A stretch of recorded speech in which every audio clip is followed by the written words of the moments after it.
Bhagavad Gita says, Dadami buddhi yogam tam yena mam upayantite. One who is a devotee, he comes to me. Is it about going to Krishna in Golaka or Vaikuntha? Or is it attaining that oneness, that self-realization, that God realization? Understanding comes with Shravana. When the mind is ready, the understanding itself is the acceptance, is the realization. Say God is sick. God is nameless, formless. Ram Hare Ram, Ram Ram Hare Hare. They think it's, ye to is religious hai. And if I say Om Anipadme Om, I'm spiritual. प्रभु पास है, दूर नहीं वो प्रभु पास है, आत्मा ही परमात्मा है, दिल के अंदर उसका निवास है. Manushyanam sahasreshu kaschit yatati siddhaye. Gita says, from thousands and thousands and thousands of seekers, and yatatam api siddhanam, among the millions and millions and millions who are actually practicing, kaschin mam vetti tattvataha. Dharma, artha, kama, moksha. Correct? This is what people should understand. Understanding Vedanta is very easy. To accept Vedanta is very, I can go on forever. Very difficult. Only way to God realization is self-realization. Which means if you don't know Neti Neti Tattvamasi, then you cannot realize Aham Brahmasmi. You're doing this perfectly. It's great work. I really say with all admiration. It's wonderful.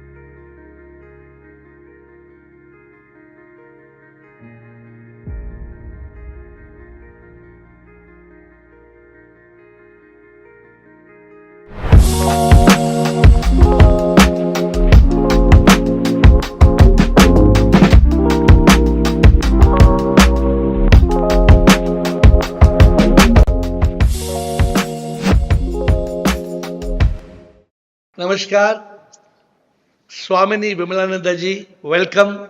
It is an honor, a pleasure, such a joy to have you here today. Swamini is a senior disciple of my very favorite Gurudev, Swami Chinmayananda Ji. I used to not only be amused, but so excited to listen to him, his videos, his talks. She is said to have an honors degree in architecture.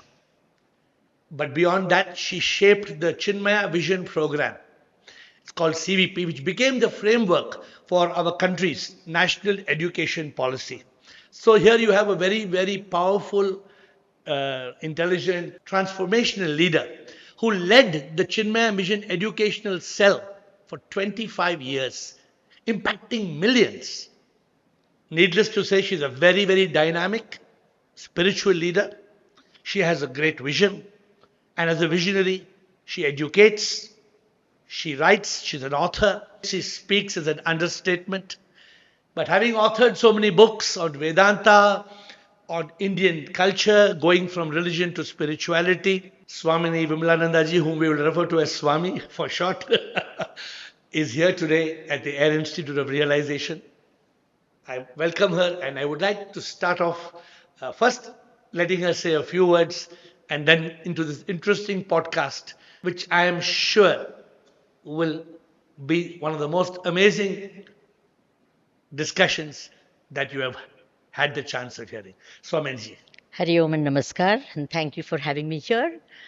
It's an honor for me as well, and I'm delighted, and I think it's Gurudev's Kripa, that I'm meeting someone who has been inspired by Gurudev. And I can relate to that so easily because he was the inspiring factor in my life. Which many people ask me that how come, an architect student goes into spirituality. So the answer I give is very simple. I met Swami Chinmayananda, my guru. The rest is, so to speak, history. And I am humbled at the fantastic introduction of mine. All I can say is Guru Kripa is the only thing that works through us. So anything that happens through us is only because of his Kripa. So Swamiji, I would like to first of all ask you this question.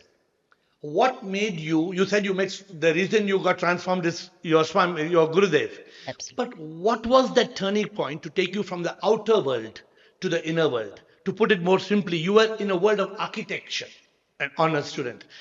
From a world of architecture to a world of inner adventure, what was the turning point? I think the story of every seeker doesn't start in this lifetime. The story starts much earlier. Correct. The very fact that we are in this spiritual journey itself shows this is not our first life here. So, I don't know what my past life was, but 100% it must have contributed for me being where I am, because thousands have met Gurudev. So whenever anyone says, just to give a quick answer, I said I met my Gurudev.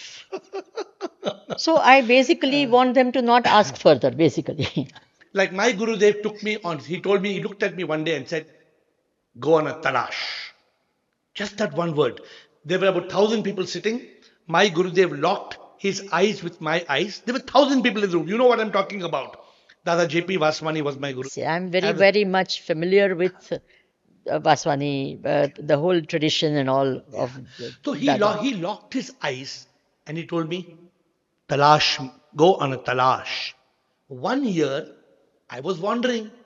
Talash, idhar talash, udhar. Exactly the next year, on the same Buddha Purnima day, it was on the Buddha Purnima day, he was giving a talk. Again, he locked his eyes.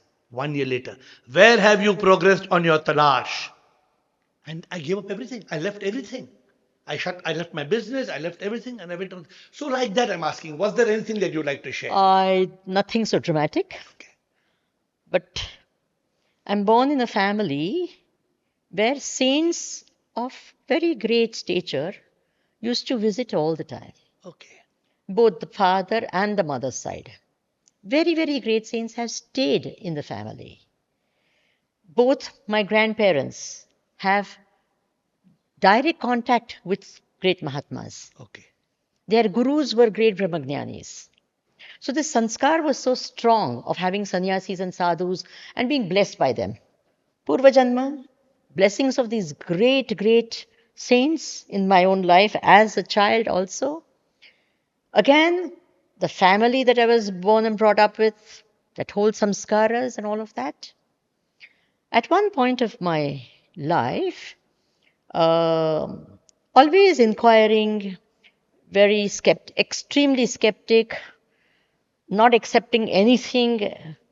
At a point of time, even telling my mother that, why would I want to go to the temple? You please visit, I'll stand outside. Wow. Why? I don't want to remove my shoes. So those type of thinking, and then seeing people who are very religious and at the same time having double standards and all that. So saying, if this person is supposed to be religious, why is this person like that? So all these questions of believing, not believing, all mixed thoughts. Basically inquiring about life. And then saying that everyone says Bhagavad Gita is great. I don't want to read someone else's commentary on Bhagavad Gita. I want to read it myself. Unfortunately, I did not know Sanskrit at that time. So someone told me that there's a Sanskrit class somewhere. Okay. And actually it happened to be one disciple of Pujya Gurudev taking a class on Vedanta, and I went there not knowing. When I saw the person, the entire crowd was above 50 years of age. And I was 19 years. Even before you got your honors of architecture? Before. Okay. Me and my sister were there, and he was saying, Sab dukh hai, sab maya hai, everything is dukh. And I really felt that the poor brahmachari on the stage is an unhappy person. So me and my sister discussed. I said, let's give him a good time. Let's take him out. Because he seems so unhappy.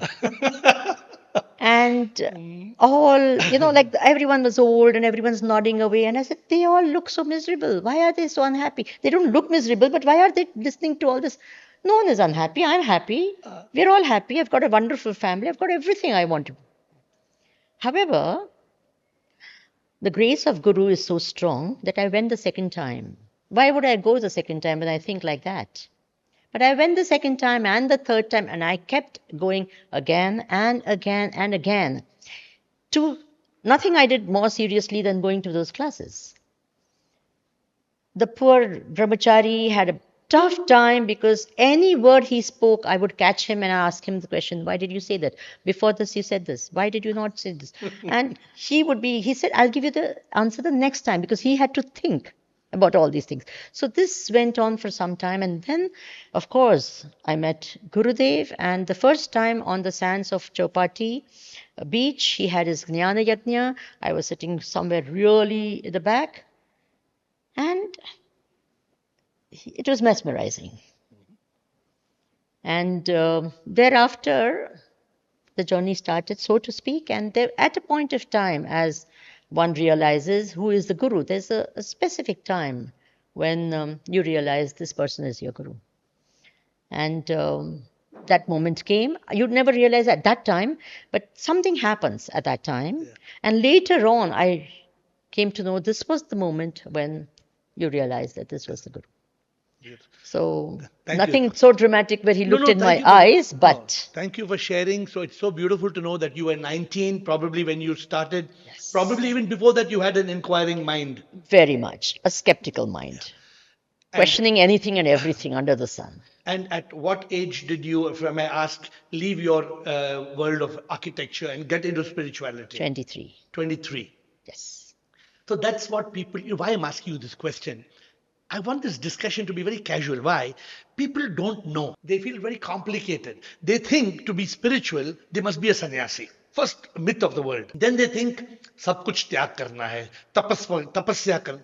They've got it all so wrong. Like you said, when you saw these sannyasis on this, you didn't realize they were in Satchit Anand. You had the least clue that what pleasure you enjoyed was minuscule compared to what bliss they were enjoying. But the world is so enamored with physical pleasure, they don't even understand. And so let us move forward. What I want to ask you, some very pertinent questions, very important questions, because like you said, actually I am also in one dharam sankat. Though I got awakened 10 years back to the truth, people first of all are allergic. If somebody tells them somebody is enlightened, they think enlightened. Aap enlightened hai, matlab aap buddh ban gaye, aap aisa. I tell them, enlightenment is just to switch on the light. The only difference, enlighten, to switch on the light inside you. There is avidya, there is darkness. So I use the term I was awakened. That they are quite comfortable with that term. Aap jaag gaye. Aap so rahe the, to aap jaag gaye. Then the people are very comfortable. People are comfortable with that. So when I talk to people, specifically between the people who are Dvaitha and Advaitha, and Swamiji has taught us about Advaitha. Absolutely. And like you said, you wanted to learn Sanskrit to understand the Bhagavad Gita. I don't know, but I'm going to give you one statement and correct me, I may be completely wrong. The Bhagavad Gita is a text to me which starts with Dvaitha and then evolves into a very, very profound Advaita teaching. I want to ask you this. What, because you said you studied the Bhagavad Gita and Swami Chinmayananda Ji is so famous, popular, effective in teaching the Bhagavad Gita through his classes. There are people, I'm going to mention their name, in ISKCON and other teachers. They say, when I have a discussion with them, I'm starting to have several discussions because my message is to reach the awakening to the world, to make people realize the truth. They still say, na, हमें मोक्षा नहीं चाहिए, हमें भगवान से एक नहीं होना है, हमें कृष्ण के पास जाना है, हमें कृष्ण से खेलना है. So I don't know, I may be wrong. But you please tell me, what is your understanding of the Bhagavad Gita in essence? We won't take the whole podcast on that. A snapshot. Your understanding of the Bhagavad Gita. Is it talking of going, I'm asking specifically, is it about going to Krishna in Golaka or Vaikuntha? Or is it attaining that oneness, that self-realization, that God realization, that awakening? Oh, all journeys start with Dvaita. Even people who worship the Nirgun Nirakar Advaita, the journey will always start with Dvaita because I am a seeker and the truth. Even though Atma, you're always one with the self. When the seeker says, I seek, that itself means there is Dvaita. Absolutely. So every seeker, whether he believes in Dvaita or in Advaita, the journey always starts with Advaita. The seer experience and the experienced are different. Yeah. So whether you are awakened or not, before that, you have to be in Dvaita. Correct. So every journey is from Advaita. Now, it's a matter of language. When we say that I want to be one with the self, you realize you're already one with the self. That is realization. Correct. Not that there is, I have to become one with the self. If you have to become one with the self, means you will unbecome also. Then And you'll that will never be become. unbecoming. Yeah. So that doesn't happen. Yeah. So you have to know You are the self. that you are the Satchidananda. So this is the first. Correct. Now, as far as Dvaita is concerned, there are great saints and sages who, having realized the truth, the Advaita self, have chosen to remain in Dvaita Bhava. Why is that? Because the ananda of that love of a prema and premika is so great. Okay. It is not that they have not known the Advaita truth. So I will For talk example, of this later. Sri Ramakrishna Paramahansa, Yeah. classic example. Yeah. So he used to worship Ma Kali. Correct. And then Ma Kali herself said that if you want to know the absolute truth, you have to become one with the self. Correct. So Totapuri was the one who guided him. Ma Kali said what he says is right. You have to know the truth.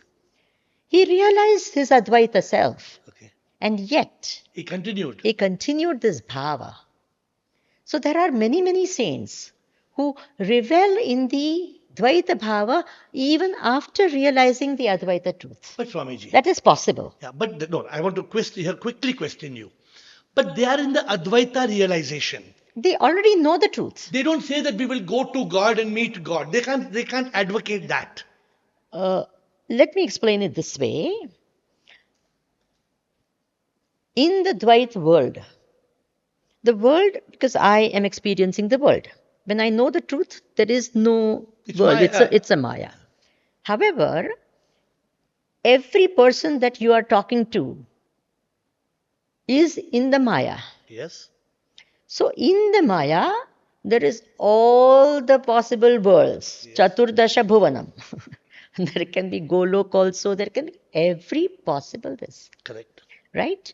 So when a student comes to a teacher, so the teacher looks at the bhava of the student. At the level of evolution. At the level of the student. So when a person comes and says, Mujhe Krishna ko milna hai. So the Guru says, Tathastu. When the student says, Mujhe Krishna se ek ho jana hai, the teacher says, Tathastu. Okay. So whoever comes, and ultimately they do become. Now, for example, the Bhagavad Gita itself says in the 10th chapter of the Bhagavad Gita says, Dadami buddhi yogam tam yena mam upayantite.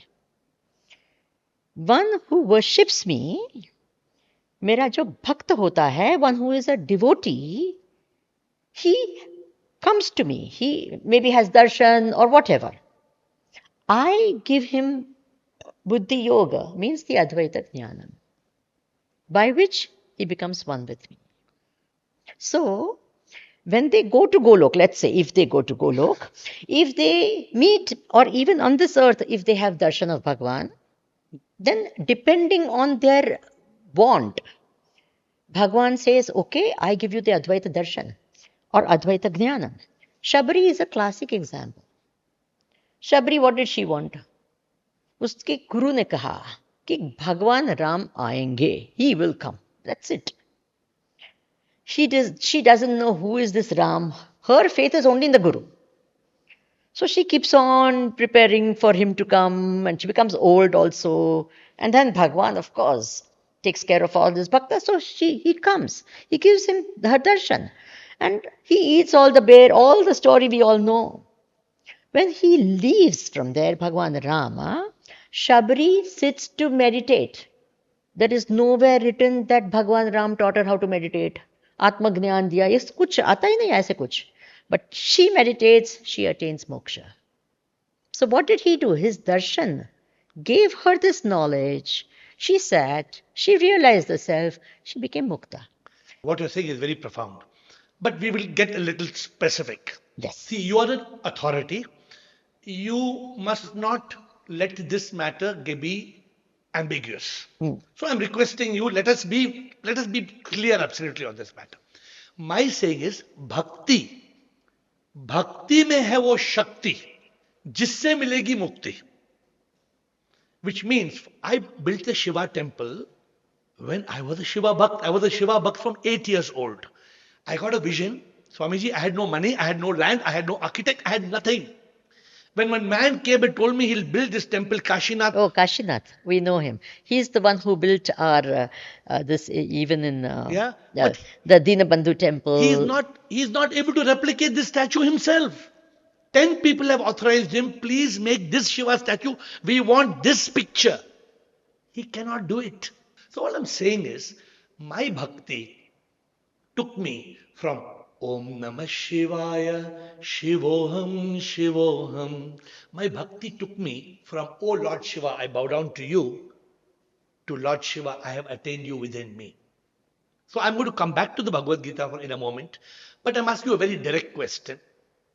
Bhakti is the way. Bhakti has to become Bhakti Yoga, because only if there's Bhakti in duality, are we telling people who are listening to us that if you sit down and you keep on chanting Om Namah Shivaya, Hare Krishna, Hare Ram all your life, will all of you attain moksha? Are you saying that just by bhakti everybody will attain moksha? Even by jnana, everyone will not attain moksha. No, I agree with you. But unless you have the grace of Guru, yeah. Very clearly, the Upanishads say, Yam eva esha vrunute tena labhyaha. One who chooses the self attains the self. To that seeker, the self reveals itself. Correct. So, whether it is bhakti, when a person says, I want Bhagavan and Bhagavan alone. One says, I want Atma and Atma alone. That is when the magic works. I agree with you. Okay, so if a bhakta, every bhakta, if they come to this God alone, what would happen is, I would still say that it is possible, because Tesham aham samuddharta, the same Gita says that. Tesham aham samuddharta, I lift them up. Correct. So भगवान का काम है वो कि वो उनको मुक्ति देते हैं. Agreed. Because at the end of the day, in bhakti also, as long as there are two, Mirabai also says, प्रेम की गली अति सांकड़ी, उसमें न समाये दो. So if there is a bhakta and Bhagwan, there are two. So finally one has to merge in the other. Therefore the realization has to come. For example, Mirabai. There is no doubt that she had the knowledge. For her, Krishna was not just outside, was inside also. Correct. Right? And she did all her life. We call her still a bhakta. Correct. We don't call her a jnani. It is not that she doesn't. We don't call her a jnani. We call her a bhakta. Yeah. Because culmination of jnana and culmination of bhakti is always one and the same. So let me quickly tell you, I tell people, because I have written 83 books on the subject. Yes. After giving this up. Yes. I sing songs, 1500 songs I've written, but only on this subject. When people come to me, I tell them, if you have bhakti, then your bhav has to be not ye bhi, wo bhi, prabhu bhi. Ye bhi doesn't work. How you at 19, you reach that state, prabhu hi. You can be in the world because there's no other world. You have to be walking in the street. But while you're walking with your feet on the street, your dhyana, your chitta, your consciousness is on that one. You know, why I am getting to this is, Swamiji, people are a little confused and we have to help them. Let me give you a quick understanding. I was a bhakta from 8 years to 48 years. I built this temple, and I built a temple, I built Bara Jyotirling, I built Amarnath ling made of ice. It was all bhakti, bhakti, bhakti, bhakti. Then I told Shiva, I want you. I wrote in a song, Prabhu पाना यही मकसद है, मरने से पहले प्रभु को पाना है, सब कुछ मिला अगर प्रभु ना मिला तो संसार मिला फिर भी कुछ ना हम पाते. I used to ask Prabhu, तू कहाँ है, तू कैसा है, ये सवाल करते हैं नाथ. जग ये माने या ना माने, तू तो है जानू मैं नाथ. तू कहाँ है? I used to ask God, where are you? What are you? I'm going to come to Kailasa. I want to meet you. I went to Badrinath, and that Pandit ji is telling me, वो है ना, वो चोटी है ना, सूरज, the sun is shining on an ice mountain. वो क्या है पंडित जी? वो नीलकंठ है. ऐसे पंडित जी बोलो वो क्या है? वहां पहले शिव जी बैठते थे, वहां वो शिव जी का घर था. ऐसे फिर क्या हुआ? फिर बहुत लोग बद्रीनाथ आ गए ना, बहुत लोग शिव जी को डिस्टर्ब किए ना, तो फिर शिव जी चले गए, नीलकंठ को छोड़. Swami ji, we have to give people a clear picture. I was fortunate in my talash. I read Swami Chinmayananda's books. I followed the path of Adi Shankara. I read Atma Bodha, Tattva Bodha, also to do Swamiji's books. I read Drigdhya Viveka, Upadesa Sara. I have only 4 or 5 books. Viveka Chudamani, Aparoksha Anubhuti. Few books, which I think by telling you understand what this is. When this whole thing came up, I realized the truth in 12 words. 12 words. To me, I tell people, I don't know Sanskrit. So every time I'm thank you for explaining whatever you're saying. I'm an avidya in Sanskrit. But I realized the word neti, neti. When I realized neti, neti, I am not this body, I am not the mind, tattvamasi. Then I went on to the Mahavakyas. Neti, neti, tattvam asi. I am Atma Brahma. Prajnanam Brahma. Aham Brahmasmi. But you know exactly what I'm getting at. These 12 words became to me as clear as a glass of crystal clean water. I could see through and through. I gave up Om Namah Shivaya because I heard Adi Shankara singing. Mano bodhi hankar chittani nam chidananda rupa shivoham shivoham. This became the mission of my life. I shut my business. I said, what is the point? We earn, others will burn what we earn. What is, you said, your biggest realization is, it was your past karma, your sanchita karma, your prarabdha karma that brought you as Vimalananda and meeting Swamiji. Then it was your agami karma, your present karma, which made you choose the. But people must be given a clear picture. As long as people think that I will go to God, a God in heaven, whether it's a Swarga, whether it's a heaven, whether it's a Golaka, whether it's a Vaikuntha, whether it's a Kailasa, then the duality is there. Is duality the ultimate stage, or is non-duality the ultimate stage? Non-duality is the truth. It's not a stage. The ultimate truth. It is the truth. And that alone exists. Duality is a vision, an appearance. This is what Advaitha says, Vedanta says. However, it is the ultimate. There is no doubt. I am Vedanti through and through. Yeah, I want you to specifically say, because people are confused. I will put a caveat over there. Yes. Why does Sanatana Dharma have so many paths? It's a matter of adhikari. Why do we have so many forms of God? Because we could have had one God form and finish the whole. No, we have so many forms. Why? Because हर व्यक्ति का स्वभाव अलग होता है. Correct. Vasanas are different. They're like someone says, I like Ganesha. Why? He's got a nice pot belly like me and he looks nice. Well, someone says, no, I like Krishna. Why? Because he won't even stand straight. Oh, natkhat hai. He will be like that. I like Rama, Dharma, Maryada, Purushottam, Bhagavan. So that's why you have so many different. Very good. Similarly, we have so many masters. Why do we have? Because everyone would not have come to a Swami Chinmayananda. However great. For me, he's the greatest. Yeah. However, not everyone would have this. Someone would have gone to another person. Correct. Each one to have their own this. Similarly, there are so many paths.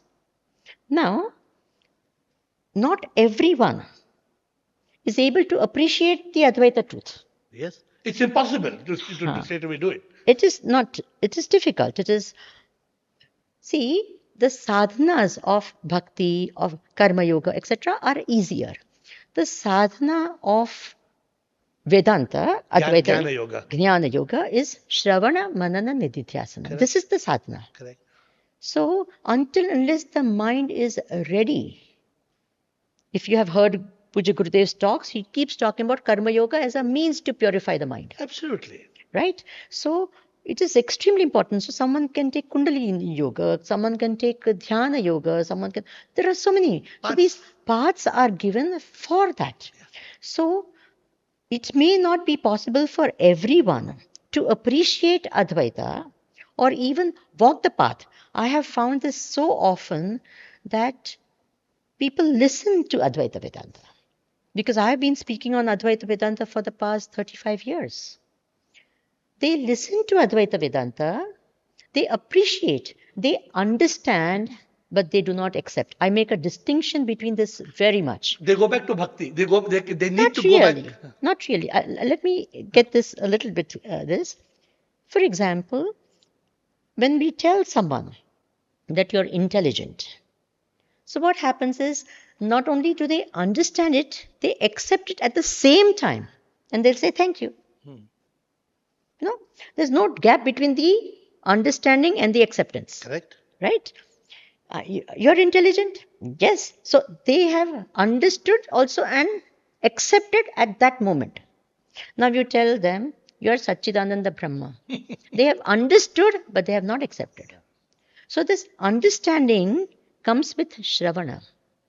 When the mind is ready, the understanding itself is the acceptance, is the realization. However, 99.99999% of us are not prepared. Correct. Therefore, when I listen to your Satchidananda, they are words. They are understood. Then we explain what is Sat, what is Chit, what is Ananda, what is Brahma, what is everything, Atma. Everything is explained. So every time they say, yes, I understand. But there is never an of realization. There is never an acceptance. Actually, when you ask anyone that when you have to say that I am this, I am infinite, this thought itself is impossible for 99, anyone, 99.999, to even to intellectually comprehend this thought. Absolutely. That I am infinite. So what have they done? They have understood, but they have not accepted. Not realized. Not accepted. I will just put it as a simple word, as not accepted it at all. Even acceptance. Swamiji, they may accept but still not realize. No, the acceptance is the realization. Okay. Like for example, you are intelligent. Yeah. The acceptance is the realization. Yes, I am intelligent. I will share something with you on this. So therefore, realization is not something that happens like that. As you said very clearly, neti is the only way of defining Brahman. Yeah. There is no other way of defining Brahman. Neti is the way. I am not this, I am not this, I am not this is the only way. Yeah. When you say I am this, you have objectified Atma, which is not possible. Atma is Paramatma. You cannot. So you cannot objectify and say, I know Atma, I have realized Atma, I am this. It is not possible. The minute you do that, Atma hi Atma nahi raha. So it is not possible. So therefore, this knowledge, being of the nature what it is subtle. Sukshmat sukshmataram. Correct. It is so subtle.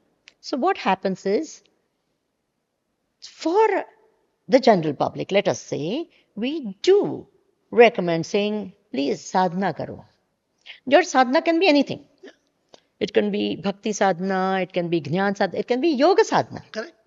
It can be kundalini, whatever. It depends on which product who likes. What helps you evolve on that path? What is your natural swabhava? And you can do, and most of us, in fact, do a permutation combination of the sadhanas. थोड़ा योग भी करते हैं तो शरीर ठीक रहता है, थोड़ा प्राणायाम भी कर लेते हैं, भगवान की भक्ति भी कर लेते हैं, ये भी कर. So this is multiple things. A permutation and combination of these different sadhanas helps us to prepare the mind for Shravan Manan. So this capacity of Mananam, I have found, is not easy to get. Not everyone is capable of doing. Not everyone has the will to do it. Not everyone has the, what do you call it? The kripa, the grace, the guru kripa and the grace and all of that. Yeah. And therefore, even the Krishna in this Jnana Yogena Sankhyanam Karma Yogena Yoginam. जो ज्ञान मार्ग पर जो चलता है वो सांख्य वो चलेगा और कर्म योग में चलता है तो वो चलेगा. Ultimately, you have this Advaita is the only knowledge. There is no doubt about that. This clarity people don't have. See, in today's world is not like the earlier world. Earlier world, there was no social media, there was no internet. So people were dependent on very localized knowledge. Today, the world is looking at a very global picture. I'm only asking your endorsement. People must know you can take any path, you can do Dvaitha, you can follow all this, but people are intelligent to understand. Ultimately, on the top, that ultimate truth is that Jagat Mithya Brahma Satya. Is there any even iota of doubt in this? Not at all. I'm a baby in the field. I have 10 years only of awakening. And actually, I never marketed my subject. I never took it to the world. But I have some beautiful things to share with you. I want to ask your view on certain things. So, can you just tell me a little bit to conclude Bhagavad Gita as a text of duality and non-duality? Just give me a conclusion on this one subject, then we go forward. Bhagavad Gita ultimately propounds the Advaita truth. There is no doubt about it. But it talks a lot. Even the Vedas, there are two main topics of the Vedas. The same thing is there for all our scriptures. Irrespective it is Shruti, Smriti, Purana, Itihasa, they all come from the whole basic this. They talk of two topics. One is called Dharma and the other is called Brahma. In a very, very simple explanation of what is Dharma and what is Brahma, I will say, Dharma is knowledge by which you can make the here and the hereafter better. इहलोक परलोक को सुधारने का ज्ञान जो है उसको हम धर्म कहते हैं. Correct. कि how I can live a better life here, how I can have better, like be happier in this world. So this knowledge is called dharma jnana. It's in simple language. Yes. I'm not making it more complicated. And what is brahma jnanam? इहलोक और परलोक से मुक्त करने का ज्ञान जो है वो ब्रह्म ज्ञान है. One which liberates us from the here and the hereafter is called Brahma Jnana. Correct. So, whether it is the Vedas, the Upanishads, or it is Bhagavad Gita, it gives both this knowledge. Okay. So, it gives, like if you see the bulk, for example, it gives us the values of life. Amanitvam, adhambitvam, ahimsa, kshanti, rarjavam.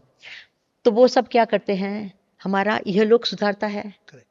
कि अभिमान नहीं होना चाहिए, be kind to others, be compassionate. So all these are things by which look this. So all of our this, whether it is even the Puranas and all, they do give Brahma Jnanam. There is no doubt about it. For example, Vedas, the Vedanta, especially the Upanishads, their emphasis is only on Brahma Jnanam. Correct. They are the essence. Still, they do talk of Dharma Jnanam, क्योंकि उपासना भी आती है. Taittiriya Upanishad has so many upasanas. I understand. So the upasanas are not for moksha. Yeah. Upasanas are for what? Making the mind ready.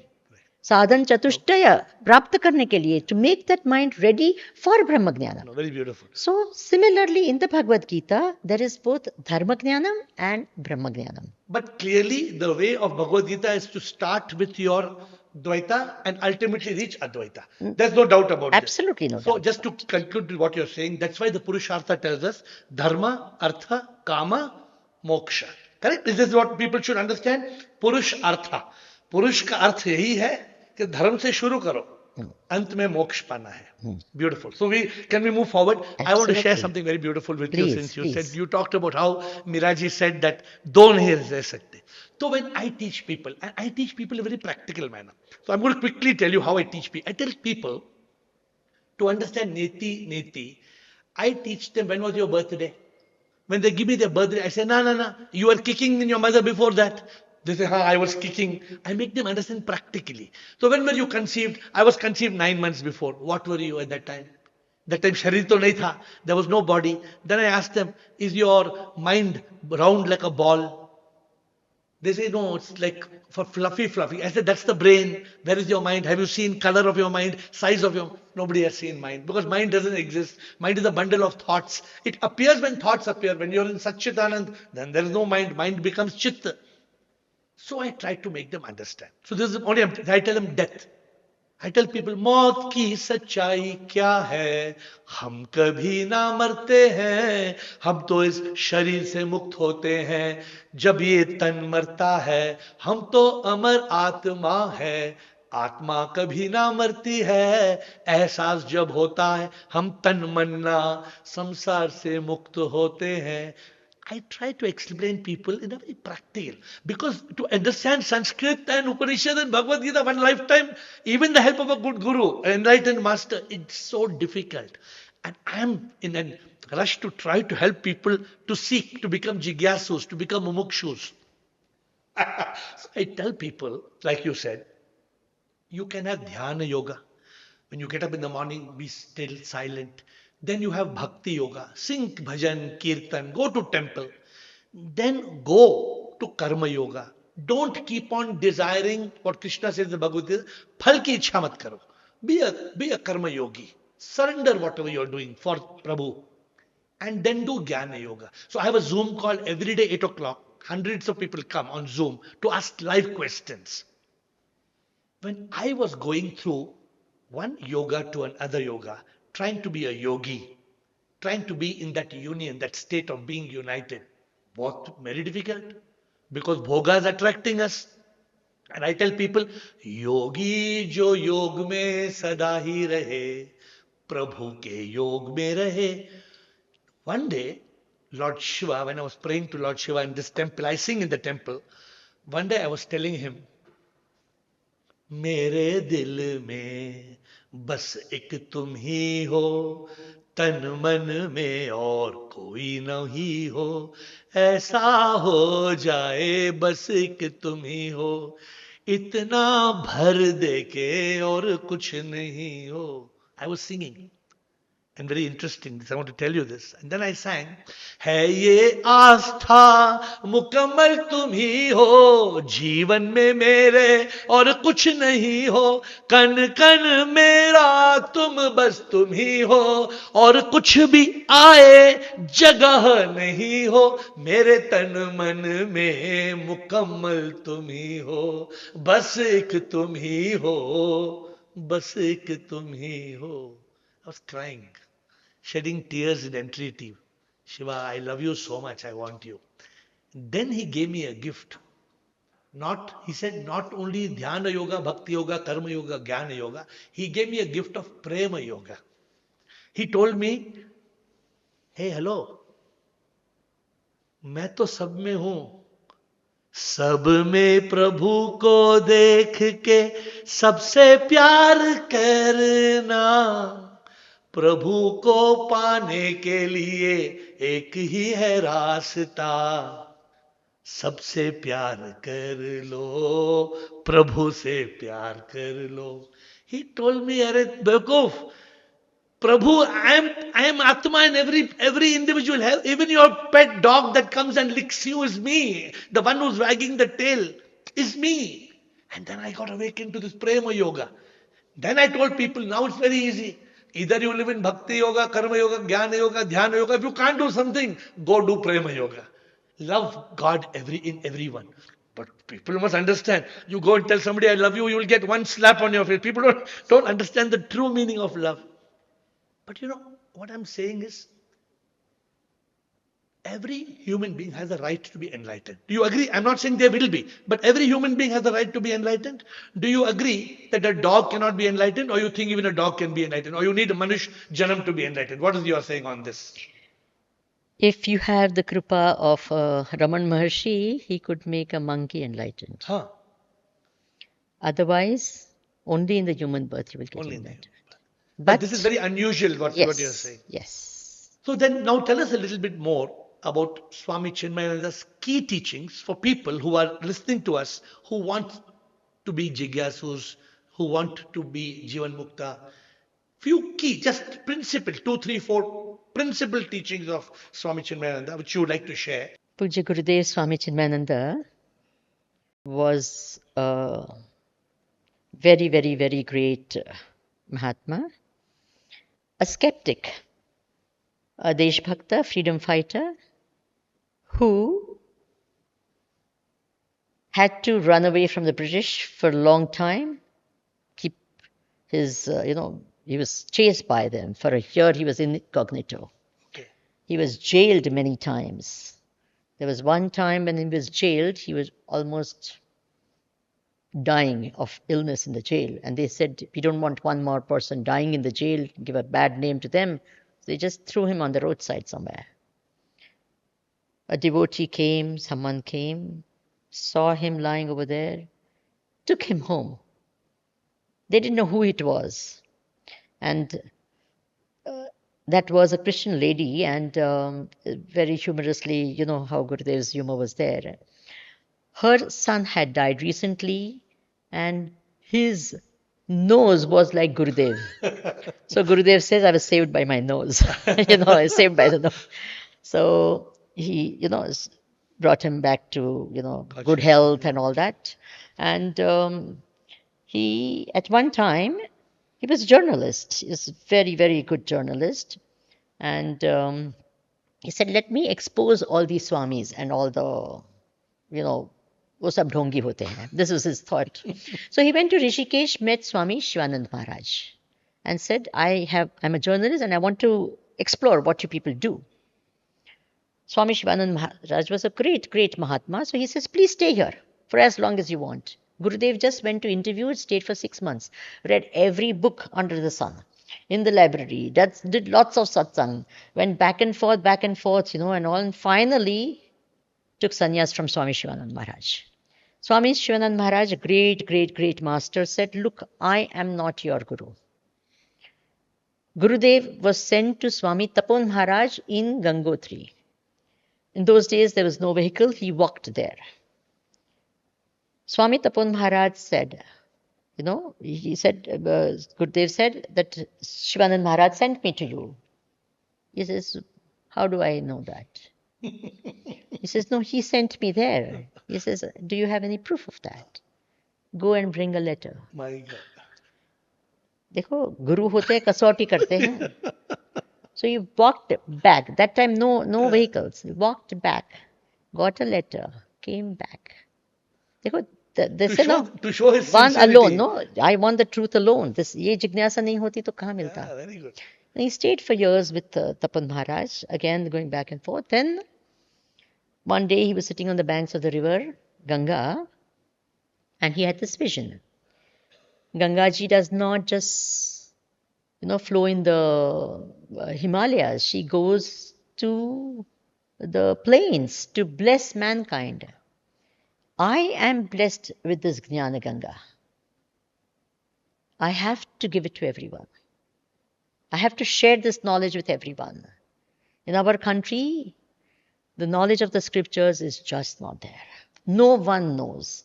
And Ajnana is the reason for a lot of problems. I mean, even for small things in life, Ajnana is the reason for problems. The root cause. Yeah. Root cause. Avichara kruto bandha. Avichar ke karan, all problems come. Vicharena nivartate. Either you don't think at all, or you incomplete think, or wrong thinking. Either of it causes only sorrow. So the right knowledge is absolutely important. And this great, great heritage of ours, these great scriptures, they just are getting lost.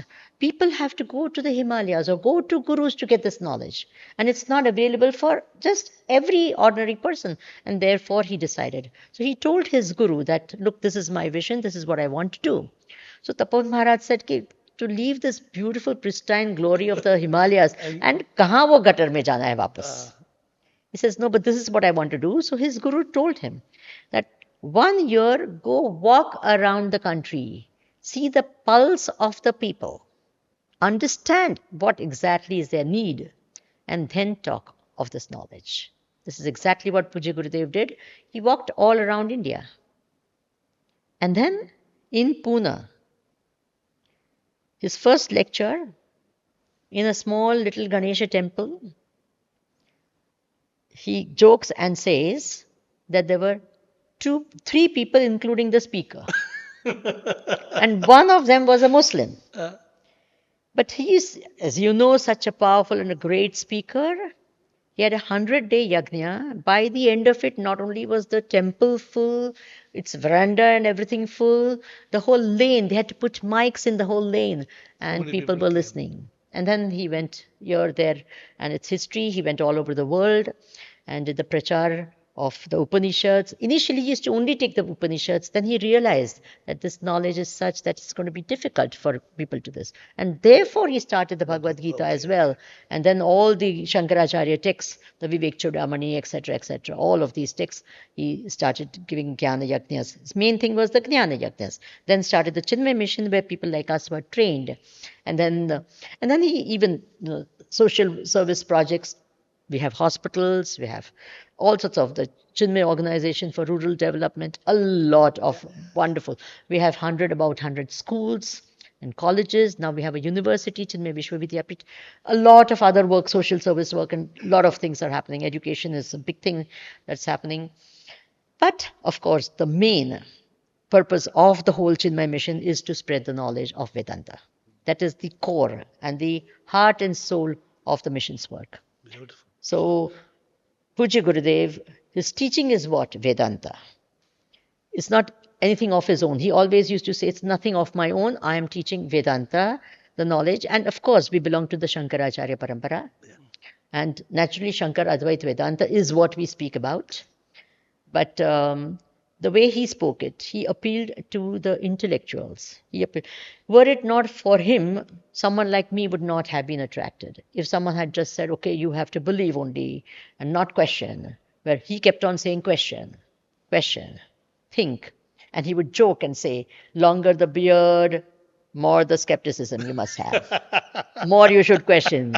And he had a nice long beard. I tell people, if the person can take you from go to ro, if the person can take you from avidya to awakening, to at least you can make some sense. Today people ask questions. They ask me hundreds of questions. I like this. Yesterday you told like this. Today you're telling something else. So we have to explain every single thing. But if somebody asked you, simple words, somebody asks you in the normal conversation, what is the way to God realization? What would be your short answer? It all depends on who's asking me. I will not give a broad answer because you look at a person. Doctor आता है, सब दवाई एक तो नहीं दे सकते हैं. जो पेशेंट आता है उसके आधार पे देता है. तो किस बीमारी से? So a lot of people come with sorrows. A lot of people, there are people who come with anger. Some people, so many issues. Or some people come with actual jignasa. So it depends on the question that they ask or who is approaching. But if they are seeking God realization? If they are seeking God realization, then the things become much easier. So what would be the route? If somebody asks you, give me a route, I want God realization. What route will you show them? That again depends on the person. So I don't believe it's the same. I will not. So correct me where I am wrong. I want your correct. I want, since you're a master, I want your... I tell people something, and if it's wrong, I want you to correct it. I say if the only way to God realization is self-realization. Which means if you don't know Neti Neti Tattvamasi, then you cannot realize Aham Brahmasmi. Please comment. Do you think this is the right way or the wrong way? If that person comes at a level where in his life he may say, I want God, but that's because someone close to him has died. आज उसका ये, that's why he's showing all this interest. I will talk from my own experience about people who come. There was one young girl who seemed so much that she was talking only about moksha. And foolish me thought she really wanted moksha. So I started pumping her with Vedanta. And she followed me in many places because I used to go for Jnana Yajnas everywhere. I would get a letter from her every week. In those good old days, people used to write letters. So I would get letters and I would answer the letters and this and all. And then finally, like she was so intense in her wanting of moksha and everything. And I was so impressed by that. Extremely intelligent young girl. So I told her, we have this 2.5 years course. So you really get to study. You'll do all your sadhanas. You'll do your manan, shravan manan, everything you will get a chance to do, etc. So I told her, you have to wait for a year because the next course starts after a year's time and all. In the meantime, I get a letter from her saying, I am so blessed. I have attained what I wanted in life. So I said, Arey, खेल खत्म, उसके लिए मुक्त हो गई वो. Next sentence was, मेरे को इसरो में इंटरव्यू मिला है. And can I come and stay in your ashram? Because our ashram is right opposite ISRO in Ahmedabad. So can I stay in your ashram? So I said, you can stay in the ashram. So she stayed in the ashram. She gave the interview. She got this.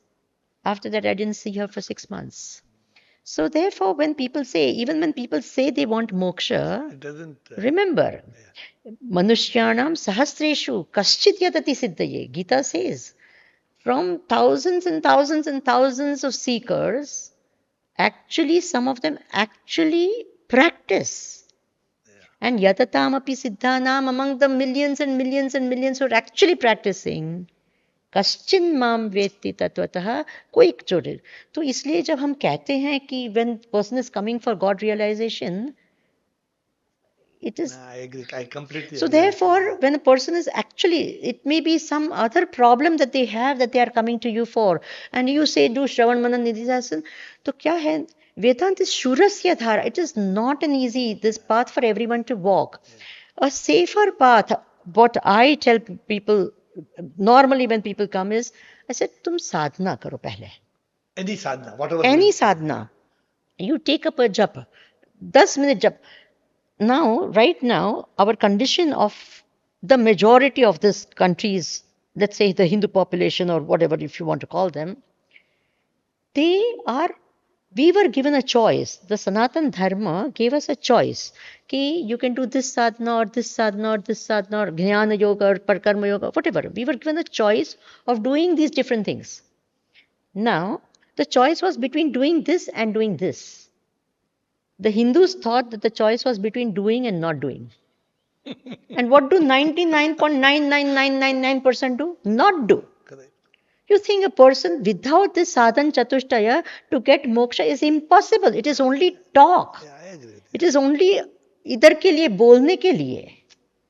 तो जब मन ही तैयार नहीं है और हम कहें कि नहीं सेल्फ रियलाइजेशन करो, जहां सब नेति नेति करना पड़ता है, तो it really does not help them actually.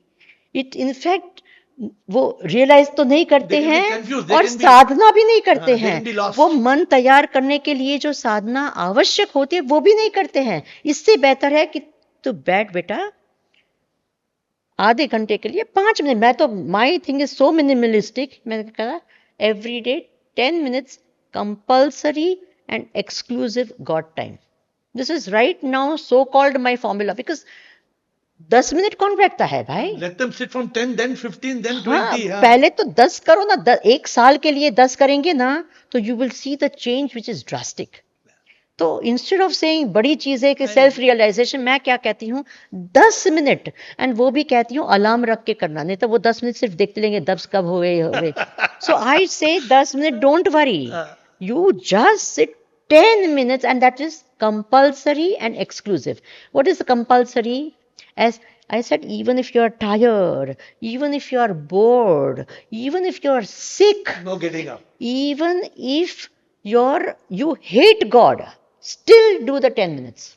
Even if that day you say, I don't even believe in God, still sit for 10 minutes. Do it as a niyam and exclusive. Exclusive means what? कि नहीं हम चलाते चलते car चलाते चलाते हनुमान चालीसा बोलते हैं. Not like that. Not like that. Exclusive means nothing else at that time. Know this and know some singing of something which you know and all that, because otherwise you'll be busy trying to do that. No. So therefore, my advice. Sadhna's complete dhyana, you're saying, or something else, or bhakti. So I say either of these two, because they're the exclusive. Otherwise, what happens? वो chanting करने लगते हैं. Vishnu Sahasranam, Vishnu Vishnu. So it again that mechanical this starts and the mind happening. is somewhere else. The mind Something is- happens. So what I say, either do japa or do dhyana. But with complete focus. Only that part. Just do dhyana or japa, or just sit, this quietly. So let whatever has to come out of your mind, sit with the focus that मैं भगवान के सामने. It doesn't matter whether you have a photo of Bhagwan in front of you. Just sit with that sort of a thing कि भगवान के सामने बैठे हैं. 10 minute exclusive and compulsory. Got time. Once this इतना तो आए, हम God realization is far away. Self realization is far away. It is not, even though every human being is capable of getting self-realization, they will not get. That is a fact of life. So therefore, there are many, many barriers to self-realization. Unless you take out those barriers, if you just say, nahi, realize, I remember this wonderful J. Krishnamurti. I have a lot of regard also for him as one of my, person who has influenced my life. And I was studying in the JG College of Architecture, and in the grounds of the JG College, he used to have his lectures every time. So, and very, very exclusive type of a crowd used to go and sit and listen to him. And he had this thing, in the middle of his talk, he would just say, see, think, see the truth here. Meaning, for him it was probably very evident. तो उनको लग रहा है कि ये लोग क्यों नहीं देख पा रहे हैं. वो इतना एविडेंट है, इतना स्पष्ट है वो ट्रूथ, तो क्यों नहीं. तो he would stop and pause and everyone would be looking at it, including me. I have no idea what he was talking about. So I would also say, I said, not bad, and I would be looking more at others than looking at my own, trying to see the truth. So therefore, that is why they have this पद्धति होती है, ये methods होती है to get. So सुनना एक चीज है, वेदांत को सुनना, my personal this is, I always say that to understand Vedanta is very, very, very easy. If anyone says it's difficult, then either the person is not this or the person is not really interested. It's actually very easy. I have made 10-year-old kids understand Vedanta. No, because it's very simple. So difficult. It's not difficult at all. But, there's a big, big but. I know. Understanding Vedanta is very easy. To accept Vedanta is very, very, very, very, I can go on forever. Why very then, difficult. Swami, why then did our scripture tell us Sravana, Manana, Nididhyasana? नहीं, श्रवण मनन निधिध्यासन के पहले तत्वबोध में ही लिखा है साधन चतुष्टय संपन्न अधिकारी. पहले साधन चतुष्टय, उसके बाद में श्रवण आता है. जी, हम लोग श्रवण पहले करते हैं. इसीलिए हमारे शास्त्र में 2 प्रकार के ये कहते हैं. बोले कृतोपास्ति, अकृतोपास्ति. कृतोपास्ति का अर्थ क्या होता है? जिसने उपासना कर ली है to a very great extent, उसका मन तैयार ऑलरेडी है. ऐसा व्यक्ति जब श्रवण करता है, तत्वमसी उसका करता है, तब वो मनन करता है, निधिध्यासन होता है, उसको साक्षात्कार होता है. अकृतोपास्ति होता है, मन ही तैयार नहीं है, न विवेक है, न वैराग्य है, न शमदमादि सत संपत्ति है, न मुमुक्षुत्वम है. अगर आप उसको बात बताएंगे, सुनेगा, समझेगा, एक्सेप्ट करना असंभव होगा. You know what you're telling me? We have a Zoom call. Exactly what you're saying. On this Zoom call, I used to speak for half an hour. Now it has become 1 hour. People from New York, Canada, Dubai, Jakarta, Hong Kong, all people come. And they ask questions. We have 2 typical people. One will come and bum, ask question. One, bum. 1 day, 2 day. Gone. Gone. Never to see. And some people are coming just like they are in a temple. They are sitting for 1 hour.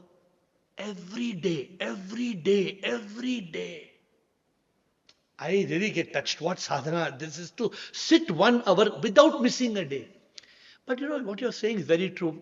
I tell people 1% of this world is visually blind. 1%. They can't see. 99% are spiritually blind. Because only 1%, I believe, can go towards a guru, can go towards this. But I found a trick. I found a very good trick I want to share with you. So I started spreading this message to as many people as I can. What? Neti, neti, tattvamasi, singing, talking, podcast, all these things. How many people are even interested? I found one thing very interesting.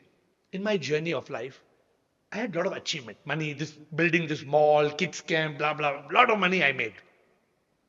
From achievement, I stopped. My guru took me to fulfillment. I shut my business. And then the third peak is enlightenment. He showed me how happiness is not pleasure that comes from achievement. It is peace that comes from fulfillment. But he told me, अरे तू enlightenment में जाएगा ना, you're liberated from all misery and sorrow. No pain of the body, no misery of the mind, no agony of the ego. I said, कैसा? He said, उधर जाना. So what's the trick I have used now? On one side, I'm teaching people Atma Gyan, Brahma Gyan. I'm trying to teach seekers, Jigyasus, Mumukshus, this side. But the audience is very small. But the 99%, what they want to be happy. So I've started something called the happiness secret. Attracting 99% of the people to go from pleasure to peace, push them to want ultimate happiness. I teach them you can overcome the mind, and mind has 7 miseries: fear, worry, stress, anxiety, regret, shame, and guilt.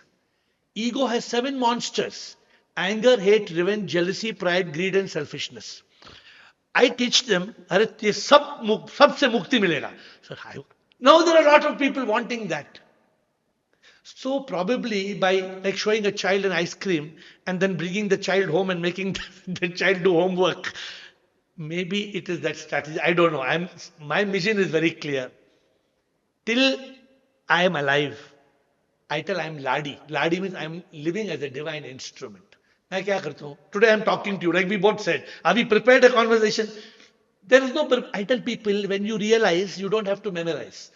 When you realize, you don't memorize, you don't analyze, because you become just a tele-receiver. प्रभु बात करता है, हम बोल रहे हैं, हम लगता है कि हम बोल रहे हैं, हम कुछ नहीं करता है. करने वाला तो वो है. The Guru speaks, the Prabhu speaks. But of course, my mission is this. Why am I talking to you today? I'm talking to you today to make people listen. Ke Brahma Gyan, Atma Gyan, Advaita, that is the ultimate thing. Bhakti karo. So we run ashrams. We had 800 people. And earlier I used to do it as a good karma. Pick somebody from the street, shave them, shower them, give them food. Then I told people not like this. I said, Shiv ज्ञानी जन सेवा, विवेकानंद ने ये कहा, दुखियों की सेवा जो करता वही शिव को पाता, एहसास जिसको होता शिव सब में वो पूजा करता, जो सेवा करता दीन दुखियों की वही पूजा करता. Tell people, don't do seva with ego. If you do seva just to get good karma, you will come back. People have got, I said, do seva as a karma yogi. But people are thinking by doing good karma, they will get moksha. So what is your thought on this? By doing good karma, can you get moksha? Just by doing good karma, not by being a karma yogi. Just if we live a life, we do good karma, will we attain moksha? If you are kartavya nishtha, कर्तव्य कर्म में बिल्कुल निष्ठा हो अपना कर्तव्य करने में, that itself is a very, very big achievement. Whatever is your kartavya, wherever you are, it doesn't matter. If you're very firm in your kartavya nishtha, because kartavya karma is such a thing that when you do that, you are free from the nishiddha and sakam and all that karma. एक होता है नित्य कर्म, नैमित्तिक कर्म, ये कर्तव्य कर्म में आता है, एंड दूसरा है निषिद्ध कर्म, सकाम कर्म। तो ये दोनों अवॉइड करके नित्य नैमित्तिक कर्म में अडग रहे। You absolutely firm in that. It's your what type of work? anything. It doesn't matter. You could be this. The scriptures give this beautiful example where this a sannyasi was not a sannyasi, a tapasvi was there in the forest, and he was doing tapasya, and there was a bird making some sound, and he sort of looked at it, and the bird got burnt and fell down. So he said, look, I have this ability, I have this power in me that I can just look at something and this. Then he went into the town for bhiksha after this. And he stood at the door and said, Bhavati bhiksham dehi. And the voice came from inside, said, please wait, I'm coming.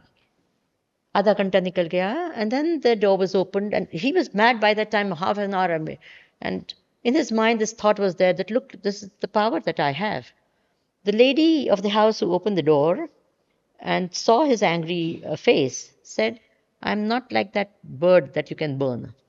He was shocked. He said, this has just happened. How does she know? I am standing over here. I mean, how does she know this? So he says, you tell me. I mean, he was humbled completely. He says, I have this knowledge because of my guru. And I have this whole knowledge because he told me to do my kartavya. I was taking care of my husband right now. I was doing my kartavya. I could not come to the door because of that, because he is sick. And therefore, I could not come. And this is this. And he's saying, with what? How did you get this? He said, because of my guru. So he says, please show me, where is the guru? He's saying, you go to the bazaar and you will find this. And the guru happened to be a butcher. So here is a butcher doing his job. He is, meat वगैरह जो भी है, he is तौल के सबको देता है. This is it. And he kept on looking at him from far. And this, he saw the whole day because he was shocked. He thought, how could such a person ever be my guru? So he was standing there completely, this. In the evening, when the job was over and all, and he went up and said, look, so-and-so told me and referred to me, referred you to me, and what you're doing seems completely not to my liking, but I see a complete peace on your face, and it has attracted me so much. Whole day I have been seeing. Please tell me the rahasya of all this. There's a long story, however. The crux of the knowledge that he gave, he says, when I measure the, tolta hoon, so I have to keep both the sides of the measure the same. He says, when doing this, mera man sama ho gaya. I have, nirdoshami samam brahma. Brahma kya hai? Sama hai. It is the same everywhere. There's no degrees or anything. There's no other thought. This. So he says, my mind has become completely sama. Now, what is he doing? He's doing this. His sadhana is what? This. And he's become this. So even with that kartavya nishtha, the mind becomes so pure. And in that mind, if knowledge happens, you realize. So how to make the mind pure? There are hundreds of ways. Jaise, कि if you want to wash some clothes, there are hundreds of detergents available. So whichever detergent you use, that's fine. Finally, you need the water. That's a different thing. But to make the pure mind, kartavya karma, just do your kartavya with complete, total and absolute nishtha. The mind becomes free of raga, dvesha, vivek aa jata hai, vairagya ho jata hai. All the other things are possible. That is said, dharmate virati. If you have really done your kartavya well, by the end of it, you will automatically get vairagya. That is a fact. Agreed. I have experienced it, you have experienced it. You did your job, you got vairagya from it. I did my job, I got vairagya. Why everybody can't get, why majority are not getting, why so are people kartavya nishtha is a very, very powerful thing, which is explained. I understand. But see, we have, don't you think So seva is also, so that is why right now, what it's not that I say, it's just what the gurus and all have given is 4 S's. I talk of that, not S's, but S's, 4 of them. One is seva, one is satsang, one is swadhyay, and one is sadhana. ये 4 S आ जाए ना जीवन में, तो खत्म हो Beautiful. गया. तो Very सेवा beautiful. है, साधना है, Explain in English for satsang. people these four things. Seva is serving others selflessly, serving others, whoever. And seva, you don't have to go out of your way. Bhagwan gives each one of us on a daily basis Opportunity. enough opportunities to serve others. Correct. So, seva. So seva is important. Then sadhana is important. As I said, compulsory and exclusive God time. Correct. Sadhana. Sadhana, I will add a little more. This is how important and how this is. It's like, and especially when people say, humko time nahi hai. For that, this story is very, very relevant. There was a woodcutter and he was cutting a wood with his axe. A friend came and said, chalo, let's go for a movie. He says, no, I have so many trees to cut, I have no time. So the friend went and after a few hours came back and said he was cutting the same tree. So he says, what did you do? Did you take a break? He says, no, I've been at it. He says, but you've hardly made a dent. How is it possible? Show me your axe. So he saw the axe was blunt. He says, my dear, why didn't you spend some time and sharpen your axe? He says, I have no time. I have so much work to do. Okay. So sadhana this is what sadhana does. Also to have a sharp axe. Sadhana makes this mind pure, concentrated, subtle. Okay. With such a mind, you do even your worldly work. It doesn't matter. But you have consciousness. You're basically your mind is alert. Your mind is free of this stress and all. Sadhana makes that happen. Okay. So therefore, compulsory sadhana time. Done. Seva, sadhana. Seva, sadhana. Then swadhyaya. Swadhyaya has a couple of meanings. One is introspection. Swa ka adhyayan, apne hi man ko dekho.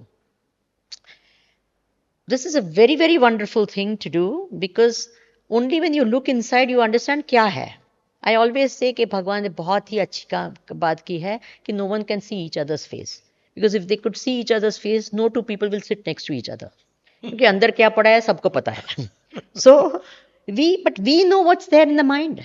We can see our mind. We never look. Our intentions, what happens inside, क्यों क्रोध आता है, what is our trigger, why do we this?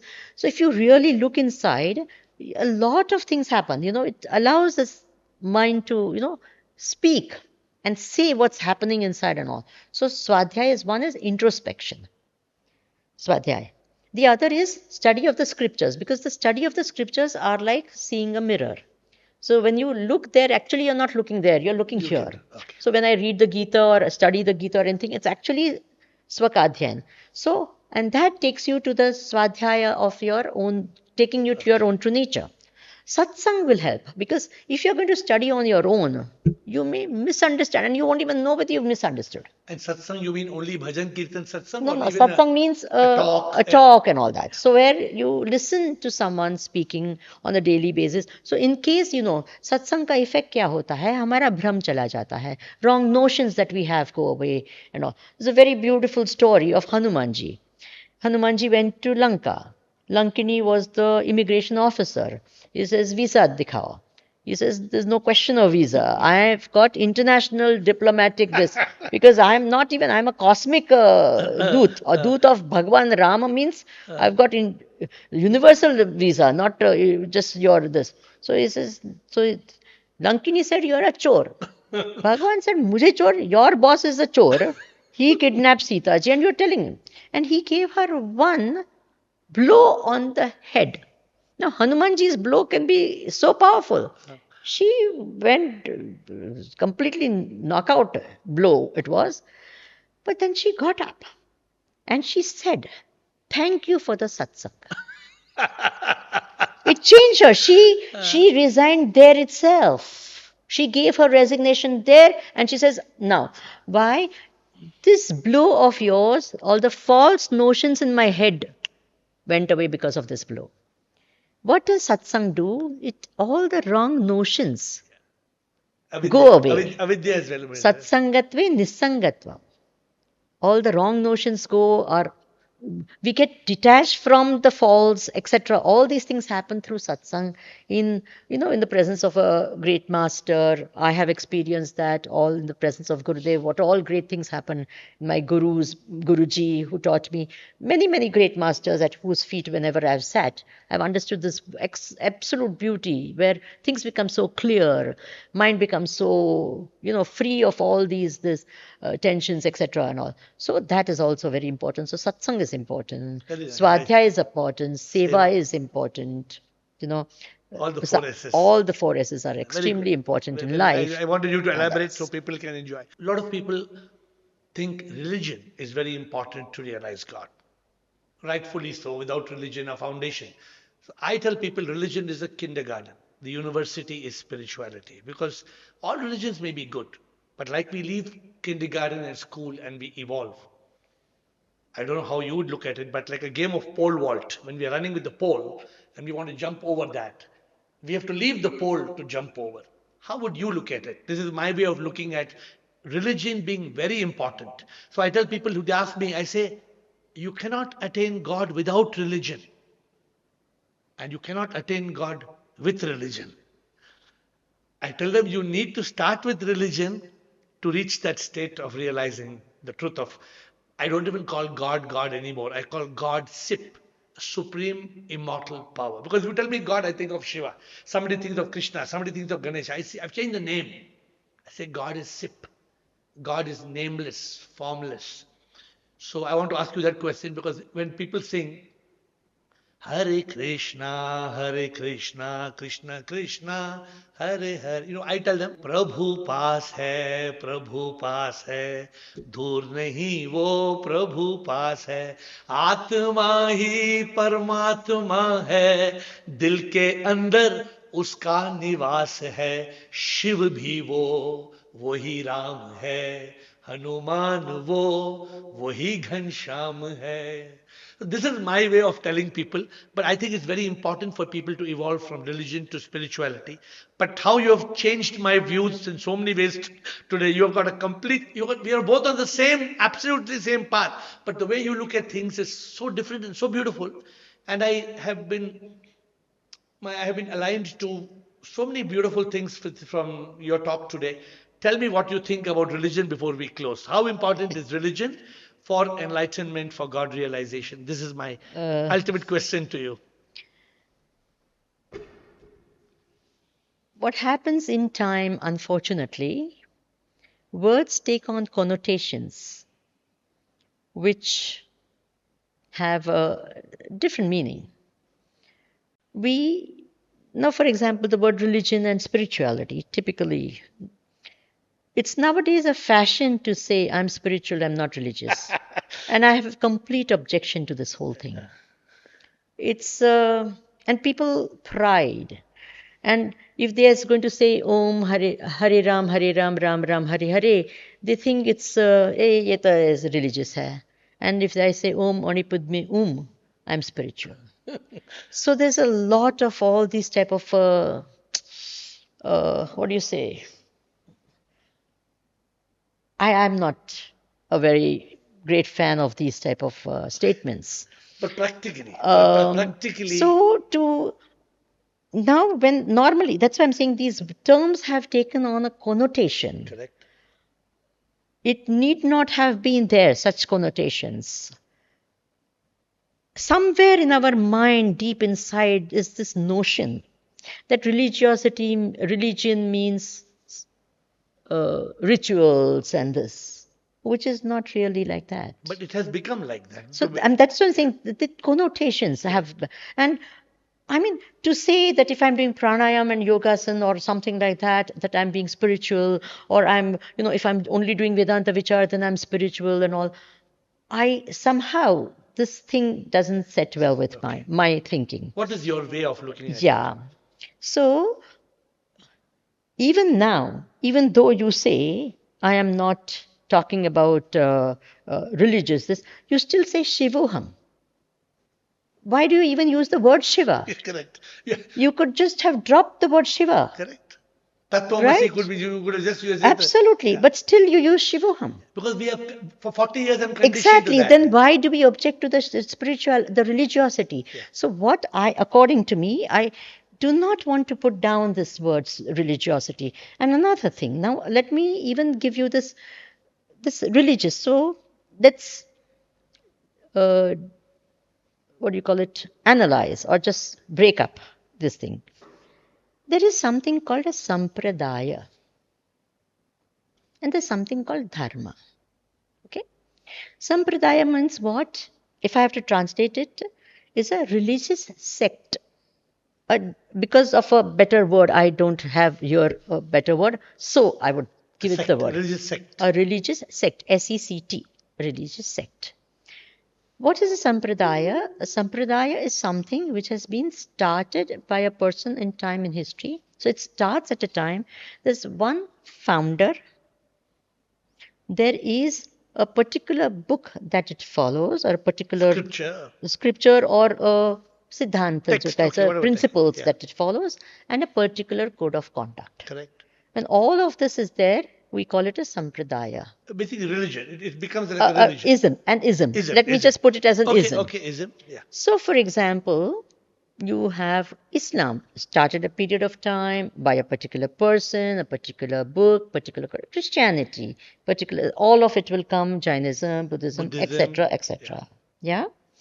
Now, we have a Sanatan Dharma. It's not started at a period of time in history. Yeah. It is not particular person. Vedavyasa only compiled the Vedas. There's no author. There is no particular book only. It's not that if you go to the temple, then only you are a Sanatan Dharma, you follow Dharma. You can never go to a temple and still be extremely religious and all of it. You can have everything and all. And a particular code of conduct also. It's not that this only and that only. There is no such thing. Now, if you see, every religion or religious sect, sampradaya, takes from the dharma certain aspects of it, takes a certain ritual aspect of it also, and form. So there's a philosophy also, and there's a practice of it also. Then only a religious sect is formed. There's a philosophy to it, and there's a practice of it. Now, if there's only philosophy, there's a problem. There's only practice, there's a problem. It's blind, without the understanding, without the principle behind it. It's just a following. There's a problem. And if it's just a following and know this, either way, it's a problem. Okay. So therefore, each of these have taken up certain practices and all that. So these sampradayas have come up because of the need of the time. People need, definitely people need it. There was a need. There was a certain gap over there, so many of them. Now, if I may permit to say, without this, you also have started a sampradaya. Kind of, though I don't want to start. Exactly. Same thing I would say for Swami Chinmayananda. You found a need, you found a place, you found the whole, sort of this, and you are certain principles which you have explained very beautifully. These are your principles behind which you have started. You have a certain, I'm sure there's a certain, people who are followers of yours have a certain code of conduct, the type of lingo they use, etc. There is, like for example, in Chinmaya Mission, we say Hari Om when we greet people, etc., etc. So there'll be some certain type of thing, which is perfectly fine. Yeah. What you're doing is great work. I really say with all admiration, it's a wonderful thing. So therefore, these are all required. In each of these, there will be the doing aspect and there will be a philosophic aspect. But both of them have a role. Now, all your devotees that are there are a lot of them would be devoted or spending their time in the Seva part of it. Yeah. Some of them. So, they may not be doing Hare Ram, but they are doing this. Correct. Someone in another place will be doing Hare Ram. You understand? Correct. So, I would not object to the Hare Ram, as I would not object to someone who is doing Seva.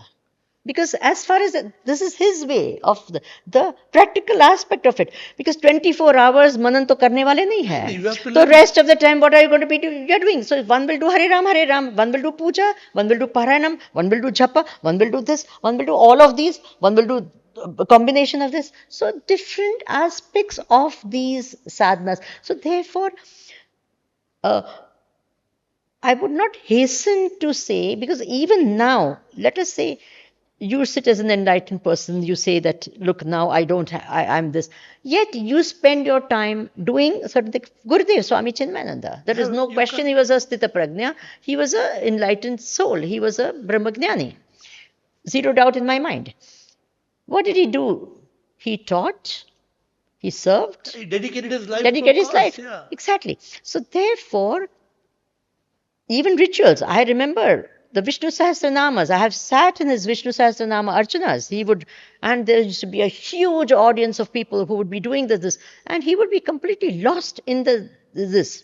At the time when these Archanas used to go on, I have sat for these Archanas where Gurudev would be sitting over there, almost like in a state of samadhi.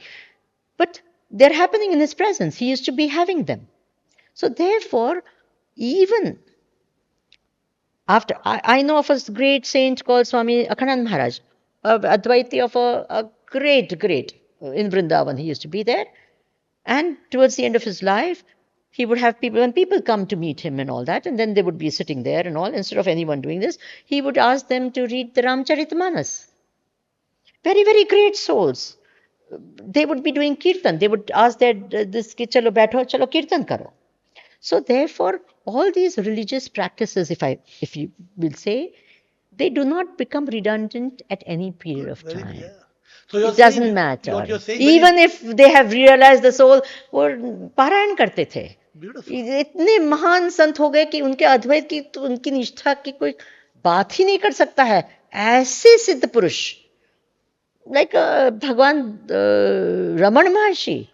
I mean, what to talk of his Atmanishta? He was still there, Arunachala. He used to, what beautiful this is composed on Arunachala. Yeah. You're telling me something very beautiful. What you're actually saying is there's no hard and fast rule. You're saying that awakening process does not mean that you will be sitting looking at the sky for 24 hours. And you have to give up religiosity as kuch nahi hota. So two things I want to say. First of all, there's a difference between all these isms and, for example, what Swami Chinmayananda did. Chinmayananda's teaching has not become an ism. It has become a very profound teaching of the truth. This is my understanding of it. So therefore, I differentiate, because those isms become very solo. They say this ism is right, all other isms are wrong. But in the spiritual teaching of Swami Chinmayananda Ji, he never says this is wrong and that is wrong. He says all are one. Everything is that non-dual, one truth self. So I completely understand, and I'm grateful that you have shared your view on this. I'm still very strong on my views because I'm so passionate about, I seem to be a little young and I seem to be having that push that I want to make people realize. But what I see people who are 70, who are 80, who are 90. And what they are saying, I tell them, you are Atma, Prabhu is inside you. Don't believe that after you die, we must do 13-day puja for your souls. Your soul, तुम्हारे आत्मा की शांति के लिए, आत्मा कोई शांति की जरूरत नहीं है. आत्मा खुद So you try to teach people who are, sorry to say, very religious in that sense. They say, no. Shiva will come. Shiva will save me. So sometimes they become very, very adamant or very bhakt oriented, which is not bad. I'm not saying it's bad, but what my wish is, I say, thoda bhakti ko thoda aage karo. But what you're also saying is correct. It is not everybody's. What you're doing is perfectly fine. That is this. A person, a Jivatma, is not going to get moksha here. Why won't I just give him that peace that he will meet his Shiva? Instead of making him not feel, na buddhi bhedam janet. Gita says so clearly, buddhi bhed mat karo. No, no, this वो is. वो है उसकी उसकी श्रद्धा है कि भगवान शिव आएंगे, आने दो. तो उसको श्रद्धा को हम क्यों हटाएं? Maybe next janma, maybe. इसलिए ना, that is why the very fact that he is sitting over here at that time, Yeah, is. either I must have the power to be able to, मेरी दृष्टि मात्र से उसको ब्रह्म ज्ञान हो जाए, हाँ. तो फिर उसको ठीक है. तो लास्ट डे उसको उसका मन हटना नहीं चाहिए. उसको भले वो कहे भगवान शिवाय, व्हाई नॉट, व्हाई नॉट, उसको लेट हिम हैव दैट श्रद्धा कि उसके दिल में भगवान शिव आ जाए एंड वो उसको मुक्त हो जाए. Why not? बिकॉज उसका पाथ ये है. And Bhagwan in all his great intelligence, out of bhakti he may pull the bhakta also, and he will have the right person coming into his life at the right time in this next janma. Who knows? So let him walk the path that he wants. Let him be happy the way he is. Na buddhi bhedam janaye. We try to help people who. And I would say ki I personally, I mean, this is what you do is perfectly okay, but I would tell the person, yes, उनको ऐसी तीव्रता से करो कि भगवान आएंगे ही, उसमें कोई डाउट नहीं है. Please this. Why? Because I am no one. I am a small little speck of nothing. Correct. And he is all intelligent. सर्वज्ञ सर्वशक्तिमान परब्रह्म परमात्मा है. तो वो सर्वज्ञ सर्वशक्ति परमात्मा की जो शक्ति होती है कि वो शिव बोलने मात्र से प्रकट हो सकते हैं, अगर उसमें इतनी प्रभाव होती है. If that bhakti is so strong. If that bhakti is so strong. And नहीं हो तो भगवान खुद करेंगे. मैंने ठेका थोड़ा लेके रखा है कि सबको ये कर पाऊंगी भी. वैसे थोड़ी हम कर रहे हैं. करने वाला तो वो है ना. Exactly. So therefore, I would just say कि I lead. न बुद्धि भेदम, जो मार्ग में है, उसकी निष्ठा है, उसमें है, उसको आगे बढ़ने दो. Let them go ahead, and Bhagwan will, supposing he is not supposed to be there or he is to be somewhere else, to someone else. It will happen. They will bring them. Bhagwan will bring them to the right person at the right time, in the right way, because he's all intelligent and he knows what's best for each one of us. And ultimately, Swamiji, we know one thing, that for this Leela to continue, for this is his plan. It is not that you and me are responsible for 99% not being Jigyasus. It is his plan. If he wanted tomorrow 50% to be Jigyasu, they would become. Is it that you and me are responsible as Swami Chinmayananda? If we have been awakened to some truth, we should be grateful कि हमें वो ज्ञान मिला है. But you've left lot of good positive things on me because I am very stern on these matters. I can see that. So I did my best. So I will try to make little space because I am very demanding. I said, no. If you keep on clinging to the duality, you will never reach. Of course, I understand, obviously, but my passion for the Prabhu that's in all. There was a time, and I keep on, I do this thing of scaring people, and I make them scared by this. You say, this is the time for moksha. This is the life for moksha. And I actually scare them. In the sense, I said, just imagine what the world is right now, when you're going to be born again. And what is going to be then, we don't know. First of all, let's say you are born after 50, 60 years. Right now, the attention span of a normal average child is about 5 minutes maximum. At that point of time, what will be? And probably that child's child could be your parent. So imagine what type of parents you will have. And you don't know whether you will have a donor parent as a parent also, or how it would be. Things would be very, very different. You are imagining there will be same person, like you are imagining there's one guru who you have right now. You have all of this and everything is going to be exactly like that. that guru is not going to wait around for you to come back again and all with that same dadi and all that. He's not going to sit Now there. or never. He's not going to be there. So you think, so all of this I have told. So at that point of time when I really scared them with all that, this, nahi, nahi, nahi, is janam mein hi moksha chahiye, janam mein hi moksha chahiye. But I have also understood that when I'm telling them, they are saying that. Because I'm scaring them, they're saying But that. then 5 minutes from then. But 5 minutes after that, they go back to whatever. So now I have stopped scaring anyone. Some gurus scare people, kutta banoge. No, all that is okay. Some gurus say that, No, kutta banoge tum. the fact is we can become anything. Yeah, because the logic is very clear. The logic is anything. And we don't know where we are going to be born. If you imagine you're going to be born again in India or in some, this, that also, it's an imagination. We don't know, first of all. Let us not think of that. Let us aim, So let us aim therefore, for the ultimate. So therefore, it is, it's caring for them. So at that point of time, they feel, yes, yeah, we have to get moksha, we have to get it now only, yes, mere koi.